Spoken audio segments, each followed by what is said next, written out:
যখন আমরা কোনো বিপদে পড়ি তখন আমরা খুব সহজেই হতাশ হয়ে পড়ি। যখন আমরা কোনো খারাপ সময়ের মধ্য দিয়ে নিজের জীবন অতিবাহিত করি তখন আমরা খুব সহজেই হতাশ হয়ে পড়ি।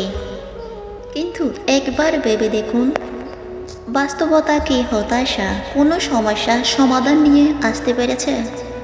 যদি না পেরে থাকে তাহলে দুঃখ পেলে হতাশ হবেন না, বরং সুখের প্রত্যাশা করুন। বিপদগ্রস্তের দিকে তাকিয়ে নিজে সান্ত্বনা লাভ করুন। আপনি যেদিকেই তাকাবেন সেই দিকেই বিপদগ্রস্ত দেখতে পাবেন।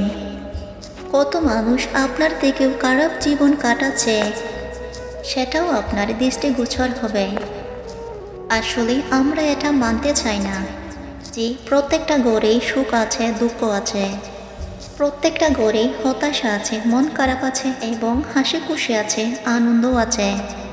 সব কিছু নিয়েই তো জীবন। আমরা এটা মানতে চাই না।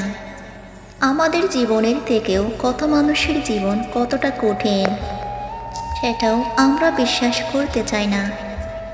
আমাদের থেকে কত কঠিন জীবন কাটিয়ে কত মানুষ কত ধৈর্যের পরীক্ষা দিচ্ছেন, সেগুলো আমাদের দৃষ্টিগোচর হয় না।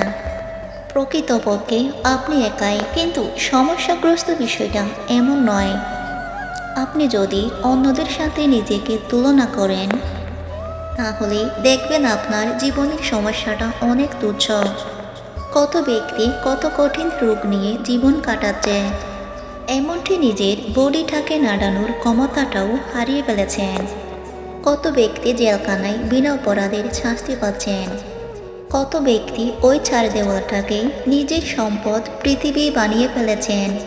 তারা কারাগারের ওই দেয়াল ছাড়া আর কিছু চেনে না। কতদিন তারা সূর্যের আলো দেখেনি। কত বাবা তাদের সন্তানকে শিশু অবস্থায় হারিয়েছেন।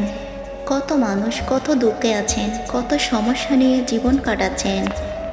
কত জর্জরিত, কত অত্যাচারিত এই সকল মানুষ, যারা আপনার থেকেও শোচনীয় অবস্থাতে জীবন কাটাচ্ছে। একটু তাদের দিকে তাকানোর চেষ্টা করুন।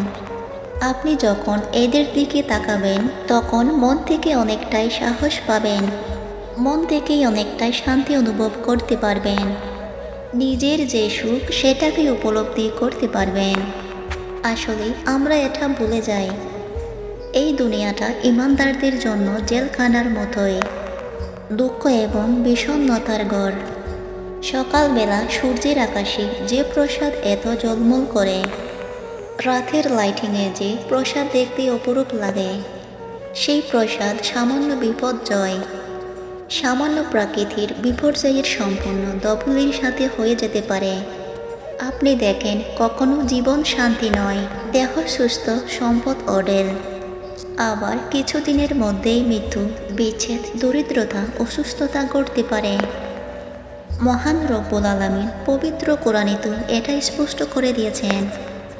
তিনি সূরা ইব্রাহিমের মধ্যে বলেন, আর তোমরা তাদের আবাসস্থলেই বসবাস করছো, যারা নিজেদের উপর অত্যাচার করেছিল, আর আমি তাদের সঙ্গে কিরূপ আচরণ করেছিলাম তা তোমাদের কাছে সুস্পষ্ট।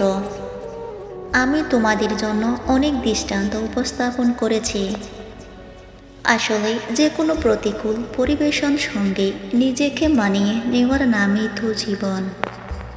আপনি যখন আপনার জীবনের সমস্যাগুলোকে আপনার চারপাশের মানুষের সমস্যাগুলোর সাথে তুলনা করবেন, আপনি যখন আপনার সমস্যাগুলোকে আপনার পূর্ববর্তী, যারা আপনার আগে এ পৃথিবীতে এসেছিলেন, এ পৃথিবীতে জীবন কাটিয়েছিলেন, তাদের সঙ্গে তুলনা করবেন, তখন অবশ্যই আপনার সমস্যাগুলো অনেক তুচ্ছ বলে মনে হবে। তখন সত্যি আপনার মনে অনেক অনেক বেশি সাহস আসবে। এটা কি সত্যি নয় তাদের তুলনায় আপনি অনেক ভালো অবস্থানে আছেন? আসলে তারা আপনাকে যেটা দেখায় বাস্তবে কিন্তু তেমনটা নয়। প্রতিটি মানুষ নিজেকে সুন্দরভাবে উপস্থাপন করে। আপনি যখন বাহিরে কোথাও যান অবশ্যই ভালো পোশাক পরে যান, যাতে মানুষ আপনার প্রতি দৃষ্টি আকর্ষণ হয়।